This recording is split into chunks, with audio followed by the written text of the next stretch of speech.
26 जून यानी कि आज एक ऐसे दंडी सन्यासी की पुण्यतिथि है जिसे पूरी दुनिया किसानों के भगवान के रूप में जानती है। हम बात कर रहे हैं स्वामी सहजानंद सरस्वती की।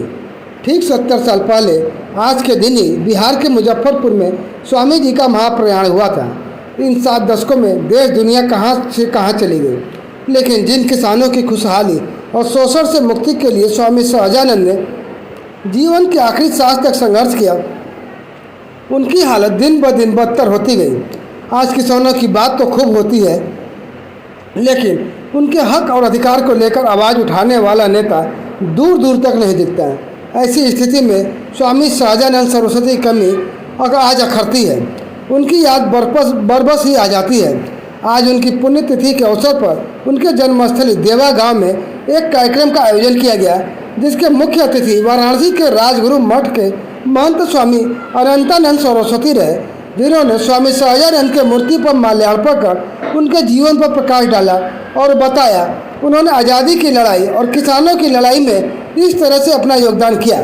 इस दौरान पिछले दिनों प्रदेश के कृषि मंत्री सूर्य प्रताप शाही के द्वारा उनके जन्मस्थली पर कृषि बीज अनुसंधान केंद्र बनाने की घोषणा की गई थी। इसको लेकर उन्होंने क्या कहा, आइए सुनते हैं।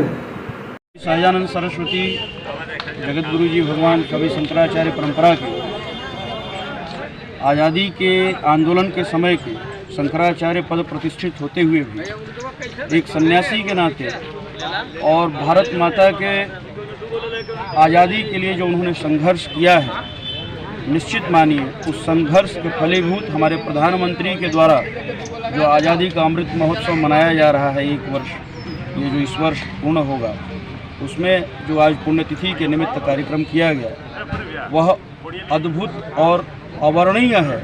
इसलिए क्योंकि स्वामी जी के पुण्यतिथि पर हमारे भारत के उत्कर्ष के लिए देवा की भूमि पर जो हमारे पांडे जी के द्वारा, इनकी टीम के द्वारा, व्यापार मंडल के द्वारा जो ग्लोबल वार्मिंग के अगेंस्ट जो आज वृक्षारोपण के लिए वृक्षों का दान किया जा रहा है, आप देखे भी हैं और लिए भी हैं। ये स्वामी जी के संकल्पित और संकल्पनाओं के भारत निर्माण की एक शुरुआत है और आने वाले समय में और विशेष आपको भारत के अंदर जो उन्होंने कल्पना की थी किसानों के लिए, भारत के वातावरण परिदृश्य के लिए, भारत के सांस्कृतिक विकास के लिए, वो आपको सभी चीज़ें मूर्त होती हुई दिखाई। अभी पिछली बार देखा जाए तो कृषि मंत्री सूर्य प्रताप शाही जी देवा में आए थे, यहाँ पर कई ऐसे चीज़ स्वामी सहजानंद के नाम पर देने के लिए वादा किए थे, अब तक वो सब धरातल पर नहीं दिखाई दे रहा है। चूँकि मैं भी था उस मंच पे और जो भी उन्होंने कहा है, आप निश्चित मानिए कि नेतृत्व को दोष देने से बेहतर है कि हमने कितना फॉलोअप किया।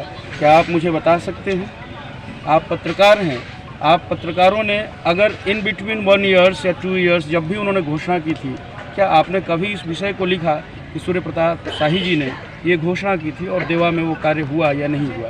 क्योंकि उनके अनुपस्थिति में और उनके इन बिटवीन टाइमिंग आपने नहीं पूछा, नहीं लिखा, तो नेतृत्व के दोष की जगह हमारा भी दोष है। वही जन जागरण हमें करने की ज़रूरत है और उसी जन जागरण के निमित्त यह अमृत महोत्सव मनाया जा रहा है। आपको पता होना चाहिए कि आपके गांव में कितने फ्रीडम फाइटर थे, आपको पता होना चाहिए कि आपके क्षेत्र में कितने फ्रीडम फाइटर थे। और यह आज़ादी हमें भीख मांगने से नहीं मिली है, संघर्ष और बलिदान के कारण मिली है। इसलिए इस भारत को गंदगी से मत भरिए, बल्कि उत्कृष्ट और प्रश्न पूछने से पहले प्रश्न पूछने के योग्य हम सभी बने। केवल आपके लिए नहीं करें क्योंकि आप पत्रकार हैं, हम प्रश्न पूछने के योग्य बने, हकदार बने। और उसका सही रास्ता ये है कि हम नेतृत्व से बार बार प्रश्न करें, समय समय की जगह बार बार करें, हमेशा। धन्यवाद।